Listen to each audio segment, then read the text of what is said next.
Hi friends. నటిస్తూ బ్రతికే వాళ్ళకి నటనే ఒక ఆయుధంగా మార్చుకుంటారు. అది ఆడవాళ్లే కావచ్చు, మగవాళ్ళే కావచ్చు. భర్త భార్యలో వచ్చే గొడవల వల్ల కావచ్చు, కుటుంబంలో వచ్చే సమస్యల వల్ల కావచ్చు, అత్తమామలు కావచ్చు, తోటికోడలు కావచ్చు, బంధువులు కావచ్చు, ఫ్రెండ్స్ ఎవరైనా సరే ఉంది.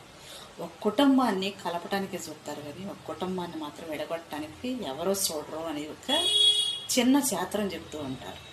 కానీ పైకి జరిగేది ఏంటంటే ఆ కుటుంబాన్ని ఎప్పుడు కూడా కూలగొట్టాలనే చూస్తారు.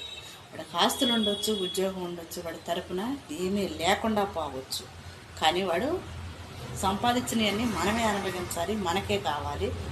వాడి తరపున ఉండేవాడు భార్య బిడ్డలు కానీ ఎవరు కూడా వాడితో లేకుండా పోవాలి అనే స్వార్థంతో ఎంతమంది కుటుంబాల్లో ఫ్రెండ్స్ అన్యాయం చేసి కుటుంబాలు ఎడగొట్టిన వాళ్ళు సమాజంలో లేరు. ఒక్కసారి అర్థం చేసుకున్నాను ఫ్రెండ్స్.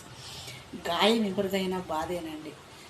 అదే ఒక దిక్కులేని వాళ్ళు కావచ్చు, అనాథులు కావచ్చు, అన్నదమ్ములు లేనిది కావచ్చు, తల్లిదండ్రులు లేనిది కావచ్చు, నీ కుటుంబంలోకి వచ్చి మీలో ఒకళ్ళగా బ్రతికేటప్పుడు ఫ్రెండ్స్ మీలాగనే చూసుకోవటం మాత్రం మర్చిపోమాకండి.